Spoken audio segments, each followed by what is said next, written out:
Hey folks, Kilt-Man here, Kilt-Man, at your service. Today, sporting the Blue Mackay, US cavalry belt, rather flouncy sort of silly hair, and one of those many thing t-shirts that I've got.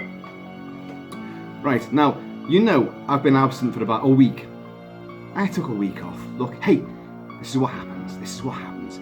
We've got coronavirus just down the road. Yeah.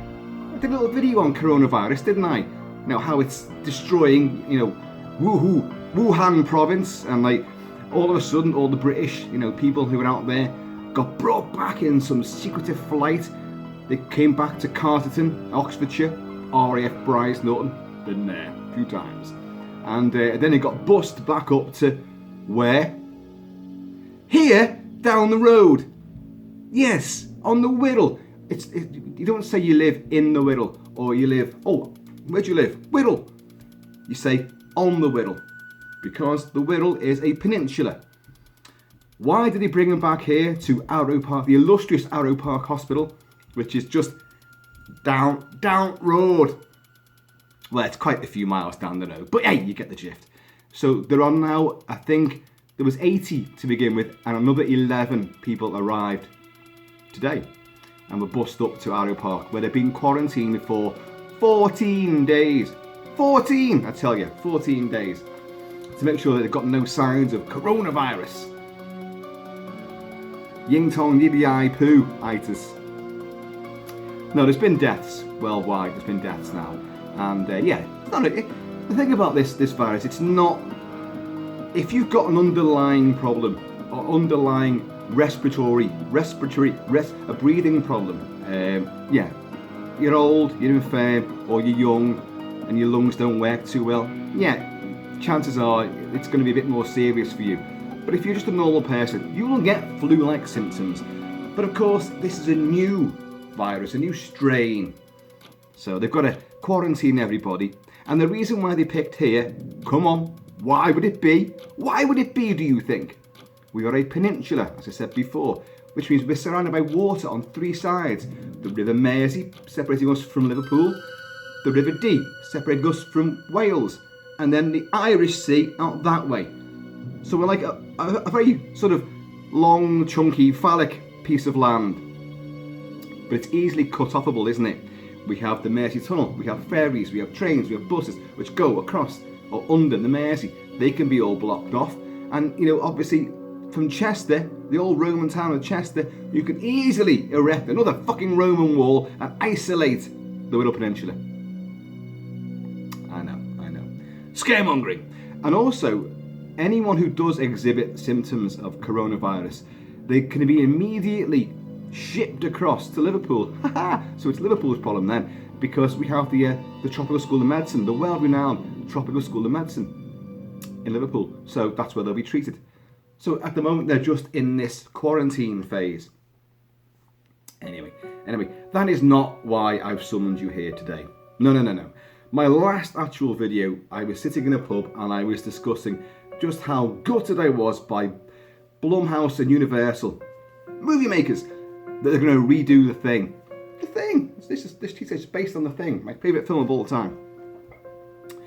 But Blumhouse already have a track record of destroying cherished franchises. I destroy my own finances. I don't need anyone else's help to do that. But in a weird, almost poetic quirk of fate, I read today that a test screening of Halloween Kills.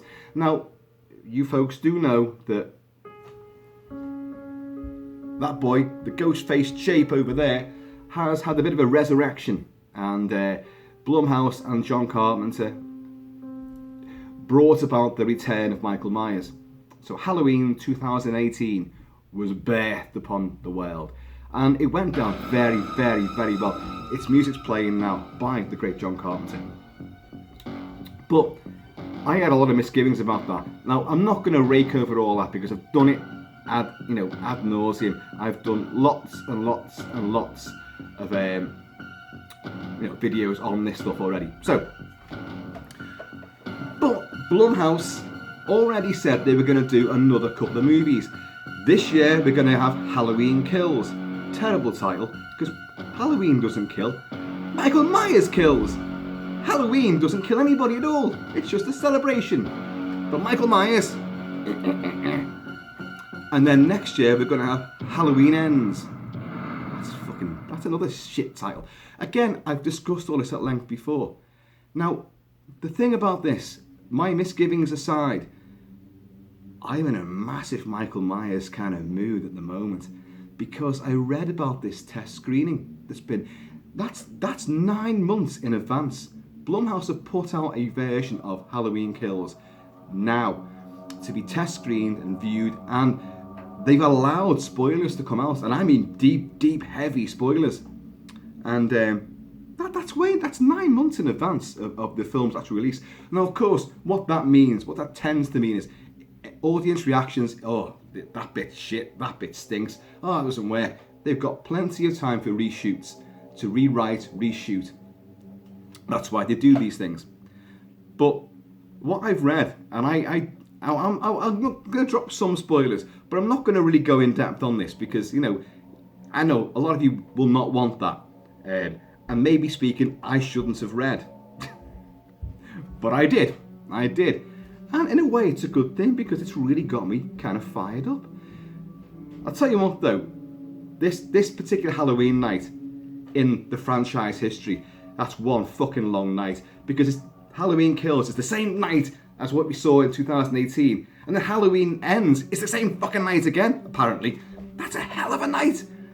Now, I know way back in the day, Halloween 1978, then Halloween 2 from 1981, that was still the same night, more the night he came home. So that was still a busy night for him. But by all accounts, now do bear in mind, there's going to be chaos is coming from that direction.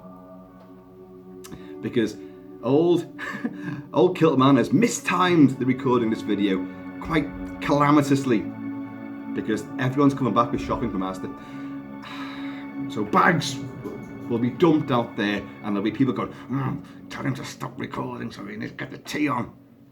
So I'm going to keep this kind of brief, but that Myers guy is on the loose again, and obviously he got burnt to you thought he got burnt to a frazzle at the end of Halloween 2018.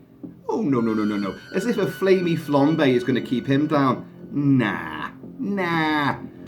He gets out of that, and he gets out and he kills all the fire crew. Brilliant. There is a lengthy section, at least 20 minutes in this cut of the movie, which is like a flashback to 1978.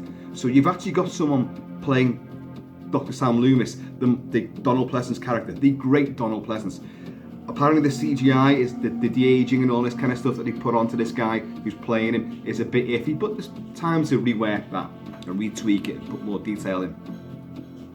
So this is meant to be the apprehension of Michael Myers. So obviously Loomis shoots him. I shot him 6 times. He's not human. I shot him in the heart. And he gets blown off the balcony. And then his body mysteriously vamooses. But of course, we know from 2018 Halloween that he was actually just caught around the corner. So it's going to show us how that transpires. Could be a good thing, could be a bad thing.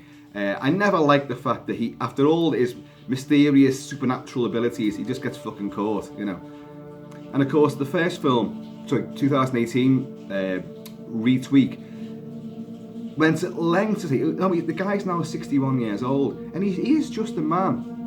I'm afraid you've completely blown that now. You're going to have to up the supernatural angle, because in that film, he was shot, he was stabbed, he was hit by a police car, his bones have been crunched.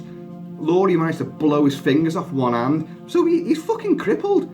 How is this guy going to still, do the deadly art of stalk and slash? But you can hear the rain coming down now. Yeah, it's all going titty up at the moment. But I read into this, and it went in depth, and so you've got this lengthy flashback sequence that could be trimmed down. Who knows? I'm hoping it's not, because I liked what I read about it actually. Then you've got he takes out all the fire crew. He then goes after other people. He takes a few more people out. You have a lengthy middle section set in the hospital, which of course is the hark back to Halloween 2, the original Halloween 2, which was all set in Haddonfield Memorial Hospital. So Laurie's going to be there, and various other people are going to be there. I do know that I said guy, didn't I? Damn it. Someone who was killed, or so you thought, in the 2018 film, isn't dead. He's going to come back as well. So not only Michael Myers can fucking survive all sorts, there's other people too. You have the old Sheriff Brackett. You know, Charles Cyphers is returning to play Sheriff Brackett, Lee Brackett, who now apparently, I don't think he's a sheriff. No, he's not a sheriff now. He's obviously retired. I think he's a hospital security guard. How the mighty fall. But you've also got the kids from the first movie, the original 1978 one. You know, Tommy Doyle. And Tommy Doyle, I think, works in the hospital, but he's going to orchestrate this huge sort of mob uprising to try and track down Michael Myers and take him out, because the working title for this movie is actually Mob Rule. And from what I've read, they do corner him, but he fucking takes all them down. And this is what's got me fired up. Michael Myers does appear to be an unstoppable, stop me if you already thought this, a relentless, merciless killing machine. But this time he's really going to be doing it. He's going to take out big numbers of people. Now, purists are going to go, oh, he was never like that. He didn't take out armies. He's not Rambo. He's not fucking Arnie in Commando. You know, he's a psycho, and he does stalk and slash, and he appears out of nowhere in the shadows. You know, he can blend in and all this, and then he can come out of nowhere and plays taunting tricks upon his victims. Yeah, there's evidence that he does a lot of that in this forthcoming movie as well. I do believe that he will horribly torture and butcher someone in front of their loved one, and then kill them as well. But there's all like tricks he plays with people's heads and things, you know, all the usual standard stuff that he does. The little tricksy nature of this druid throwback assassin, this supernatural assassin. Because, you know, you've got to work out why he's doing what he's doing. The original story, well, the novelization always had it that he is the ghost, the vengeful spirit of a druid, from a druid tribe, and he fell in love with this village girl who was in love with someone else. And then on Halloween night, Samhain, he slaughtered the two of them.